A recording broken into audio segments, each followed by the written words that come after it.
ស្ដាប់ទៅគឺមានផែនការហើយបានន័យថាបង្កើតក្លឹបបណ្ដារត់អាជ្ញាប័ណ្ណកីឡាករក៏កំពុងតែប្រវឹកឲ្យគាត់ប្រកួតតាមវត្តតាមបុណ្យតាមទានអាជ្ញាប័ណ្ណមកដល់អ្នកត្រូវការគឺគ្រូមានហ្មងបាទ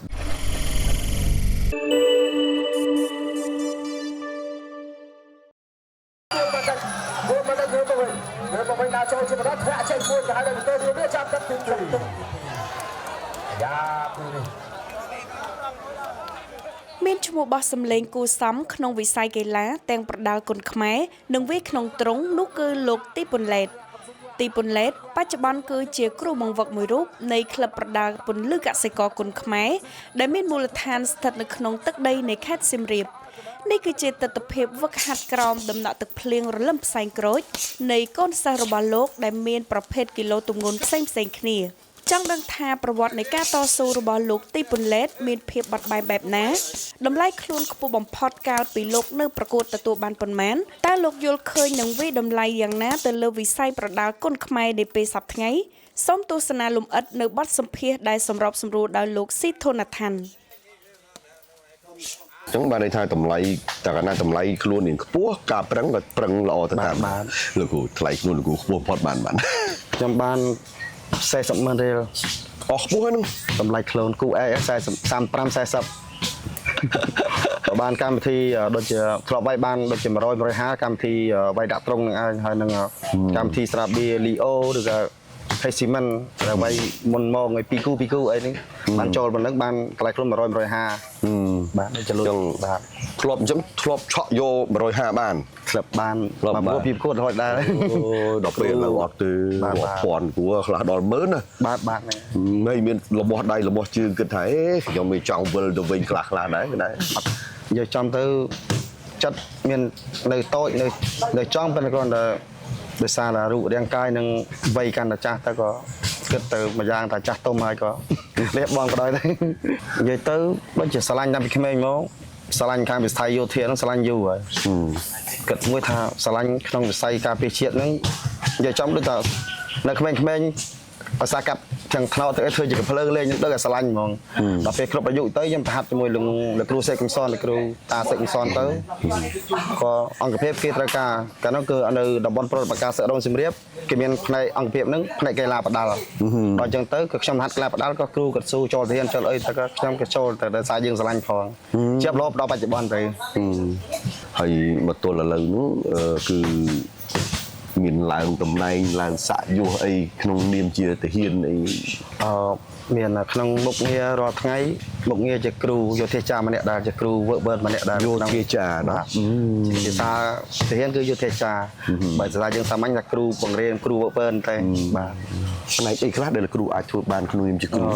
រាល់ថ្ងៃខ្ញុំជាគ្រូនៅក្នុងអង្គភាពជាគ្រូផ្នែកកីឡាដែរដូចជាបង្ហាត់សិស្សហាត់ប្រាណអីទៅក្បាច់គុណបង្ហាញបានតិចតួចដែរយើងអត់បានសូវជាជ្រៅជ្រះខ្លាំងទេយើងរៀនការយើងរៀនធាត់អញ្ចឹងបាទអ្នកគ្រូក្មេងៗគាត់អ្នកដើរបង្ហាត់ពេញសិតពេញលេងទៅយើងក៏ដើរកែជួយប្រាប់ពីចំណុចខ្វះខាតអីដើរកែសិស្សបាទខ្ញុំចង់ត្រឡប់មករឿងក្លឹបបដាលវិញម្ដងតើលោកគ្រូមានគម្រោងអ្វីដែលធ្វើឲ្យលោកគ្រូទៅបង្កើតក្លឹបមួយទៀតអំឡុងពេលដែលលោកគ្រូជាទាហានហើយឆ្លៀតពេលមកបង្កើតក្លឹបបណ្ដាលហើយបង្កើតដោយមានការគ្រប់គ្រងបែបណាបាទចូលដល់ចំណុចហ្នឹងគឺទី1ក៏ស្រឡាញ់ដែរប៉ុន្តែការងារអង្គភាពក៏រវល់ច្រើនប៉ុន្តែក្តីដែលជំរុញឲ្យខ្ញុំបង្កើតក្លឹបហ្នឹងឡើងគឺដោយសារតែក្មេងៗប្រទីផ្សារឥឡូវគាត់រៀងទលំទលាទៅក្មេងៗកាលណាទៅចាប់គូវ័យតាមបណ្ដាលថ្នាលអីក៏គេត្រូវការអាជ្ញាប័ណ្ណដើម្បីមានក្លឹបបានអាចគួរឲ្យបានអញ្ចឹងក្មេងៗស្នោះគាត់ដោយសារគាត់នឹងស្រឡាញ់វិស័យកីឡានៅខ្លាំងក្នុងស្រុកភូមិហ្នឹងទៅក៏បង្កើតដើម្បីផងគាត់នឹងឯងយើងទៅពីការងារមកបាទអញ្ចឹងបានតែក្មេងៗទាំងអស់នេះអ្នកនៅក្នុងភូមិនេះភូមិជិបគ្នានឹងឯងក្បែរគ្នាក្បែរជត់បាទយើងស្រឡាញ់គាត់បាទយើងអត់ចង់ឲ្យគាត់ដូចថាដើរទៅផ្លូវណាផ្សេងបាទអូអានេះល្អមែនទេណាជួយផ្នែកនោះខ្លាំងមែនទេពួកគាត់រៀនភាគច្រើនរៀនទាំងអស់គ្នាឬក៏រៀនខ្លះឈប់ខ្លះហើយតែខ្លះគ្នាធ្វើការទៅឆ្លៀតពេលល្ងាចមកទៅនេះវិការងារក៏មកហាត់អីអូហើយពីឆ្នាំណាមកគ្រូនេះបង្កើតក្លឹបខ្ញុំទៅតែបង្កើត រយៈពេលខ្លីដែរប្រហែលជាកន្លះឆ្នាំហ្នឹងឯងប៉ុន្តែគ្រាន់នៅក្នុងផ្ទះហ្នឹងមានបាវសាក់មានអីកង់អីមួយគូពីរគូហ្នឹងវាមានជាប្រចាំយូរឆ្នាំដែរហើយតាំងពីឆ្នាំ2016 17មកមានបាវសាក់ប្រចាំការហ្នឹងរហូតដែរ1 2ទៅ ខ្ញុំមើលនៅសសរពាក់ជាមួយនឹងប្រគៀបខ្ញុំតែបានអត់នេះទៀតបានមកផុសហើយ អត់អីទៅថាផ្លាស់ប្ដូរហ្នឹងហើយតែអត់ទាន់លាន់បើលាន់គេគ្រប់អីយើងនឹងផ្លាស់ប្ដូរ ហើយការស្នើអាជ្ញាប័ណ្ណលើដល់ដែរគូ អាជ្ញាប័ណ្ណឥឡូវខ្ញុំរត់មន្ទីរអប់រំខេត្តរួចហើយអញ្ចឹងខ្ញុំពឹងពាក់មួយលោកគ្រូជារិទ្ធពឹងផ្កាតាមគាត់ឲ្យគាត់រត់ទៅជួយទៅសញ្ញេពីអាដាមខៅឆាយឲ្យបើខ្ញុំរវល់ការងារច្រើនទៅអត់បានឡើងទៅខ្លួនឯងអញ្ចឹងយើងពឹងពាក់គាត់ទៅគាត់នៅធ្វើការនៅក្នុងនឹងស្រាប់ ហ្នឹងហើយខ្ញុំឃើញថាសហព័ន្ធកីឡាបដាល់គុណខ្មែរឥឡូវក៏គាត់ជួយជំរុញដែរបើថាទីណាមានការបង្កើតក្លឹបផ្សេងដល់ពេលចេះលោកគ្រូកាលណាលោកគ្រូរវល់នៅប្រទេសលោកគ្រូបើកក្លឹបអញ្ចឹងមិនសិស្សចេះតែហាត់ប្រុយទៅឬក៏មានគ្រូជំនួយដែរទេ មានក្មួយគាត់ធ្លាប់បដាល់គាត់វាយប៉ោះបាន2ម្ដងដែរគាត់វាយតាមវត្តច្រើនទៅគាត់ជំរុញបាទនេះក្មួយគេគាត់ សក់ច័ន្ទគាត់ទៅពីមុនគាត់នៅក្លឹបលើកាត់ស្គររបស់ក្លឹបលោកគ្រូសនសើម អូអរគុណណាគ្រូច័ន្ទបានជួយដល់គ្រូប្លែតអញ្ចឹងទៅគាត់បានជួយទៅគាត់ដឹងបាត់គ្រឹះនៅក្នុងការ គាត់ច្រើននិយាយចំគាត់នៅប្រចាំការច្រើនជាងខ្ញុំបាទ ទាំងអស់បានទេគ្រូសិស្សបើនិយាយទាំងអស់ហ្មង ទាំងអស់ទាំងអស់បាន10នាក់ឲ្យដែរតែគាត់រវល់ខ្លះទៅរៀនខ្លះ ប៉ុន្តែពេញវាយទាំងអស់ខ្ញុំមើលរៀងពេញទាំងអស់នេះ គាត់បានវាយតាមកម្មវិធីតាមវត្តច្រើនម្នាក់ 4 10 ដងទៅតែយើងវាយលក្ខណៈស្នាលដូចតែអ្នកក្លឹបនៅតាមជនបទដូចគ្នាទៅ តែហ្នឹងហើយឱកាសរបស់គាត់នៅពេលដែលបានអាជ្ញាប័ណ្ណមកខ្ញុំជឿថាមានឱកាសដើម្បីបញ្ជូនទៅប៉ុស្តិ៍បានទេព្រោះលោកគ្រូមានផែនការស្ដាប់ទៅគឺមានផែនការហើយបានន័យថាបង្កើតក្លឹបបដារត់អាជ្ញាប័ណ្ណកីឡាករក៏កំពុងតែប្រវឹកឲ្យគាត់ប្រកួតតាមវត្តតាមបុណ្យតាមទាន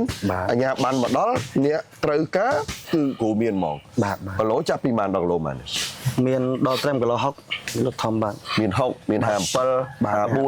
51 48 មាន1ហើយ45មាន1 30ជាង38 39មានម្នាក់បាទ អូហើយមានអ្នកណាគេបានទៅវាយអារាមគុណខ្មែរខ្លៅនៅនេះគូ បាន2នាក់ ខ្ញុំសរសើរ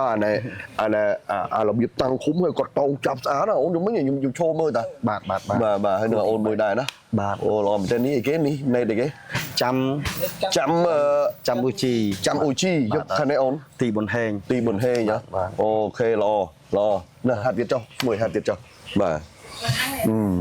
ល្អមែនតើបាទនេះគេហៅថាអ្នកបដាល់កម្រិតពិភពលោកពីព្រោះវាយនៅវត្តនោះគឺទៅលោកបាទអារាមគុណខ្មែរគឺជាកម្មវិធីបដាល់កម្រិតពិភពលោកបាទព្រោះអារាមគុណខ្មែរប្រកួតតែនៅក្នុងវត្តដែលសិតទៅលោកឥឡូវនិយាយអំពីការទ្រង់នានាវិញម្ដងលោកគ្រូតើលោកគ្រូបង្កើតក្លឹបឃើញមានសាក់ខ្លះមានកង់ឡានមានកង់មានក្លឹបបានពីណាខ្លះមក នឹងបានពីការក្មេងៗគាត់ប្រកួតទៅក៏សំចៃរៃរួយគ្នាទៅតិចដើម្បីទិញខ្សែសំគ្នាទិញខ្លះក៏ខ្ញុំក៏ចាញ់ខ្លះទៅបាទតែក៏មានបងប្អូនក៏ជួយខ្លះដែរមកគូដែរអញ្ចឹងជួយជាថាការ 4 10 ម៉ឺនដល់យើងទិញបាទយើងអត់ទៅគាត់ចាស់ជួយផ្ដល់បន្តិចតិច គាត់ក៏មិនជាអ្នកទូធាតដែរតែគាត់ឆ្លាញ់វិស័យកីឡាជួយទៅខ្លះទៅប្តីគ្នាបាន 4 10 ម៉ឺនគាត់ជួយមកយើងទិញបានរងគូទៅតិចតូចទេអត់ទាន់មានសម្ភារៈល្អទេចាស់ទេចាស់នោះណាបាទ ហើយបើនិយាយជាក់ស្ដែងហ្មងតម្រូវការសំខាន់បំផុតបច្ចុប្បន្នជាអ្វីគ្រូ តម្រូវការសំខាន់ដូចជាសម្ភារៈវឹកហាត់ឯងបច្ចុប្បន្នដូចជាមានអីដូចជា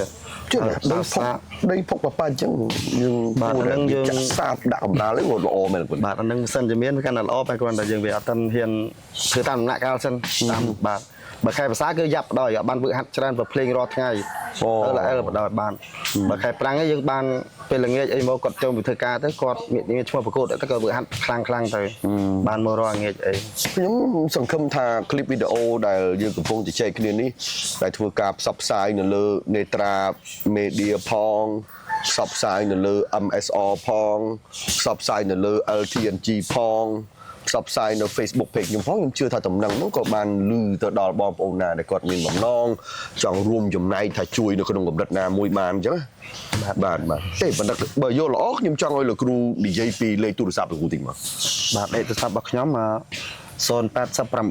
បាទ99 77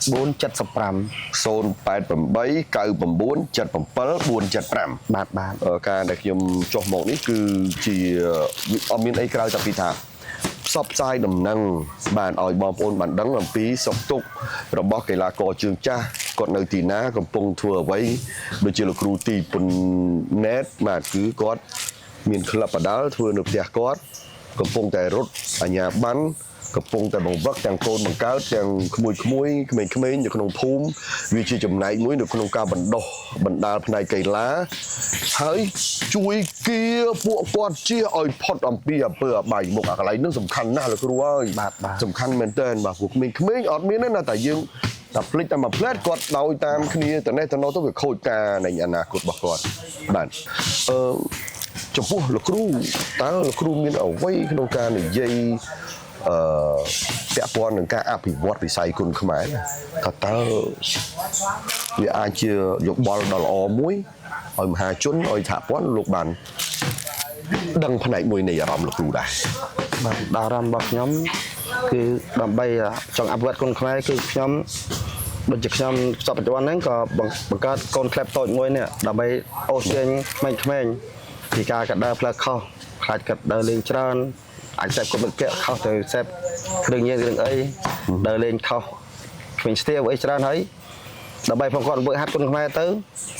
យើងបរិញ្ញាពីសិលធម៌គាត់បរិញ្ញាទៅពីក្បាច់គុនគាត់ដើម្បីគាត់ជិះផុតពីអំពើអបាយមុខទាំងឡាយដើម្បីលើកស្ទួយឲ្យគាត់ហាត់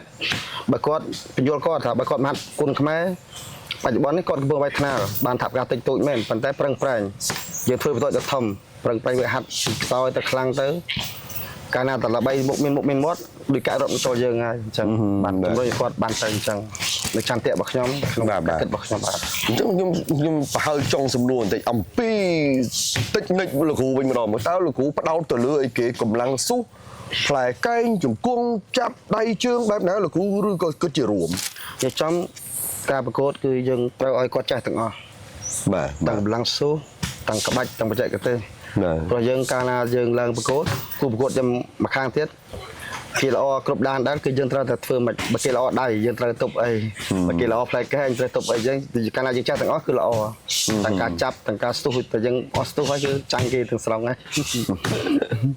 អូយខ្ញុំសរសើរបងអូនចាប់តាណាចាប់តាបាទអូនអីគេនៃអ៊ូជីងចាំអ៊ូជីបាទគាត់អ្នកភូមិហ្នឹង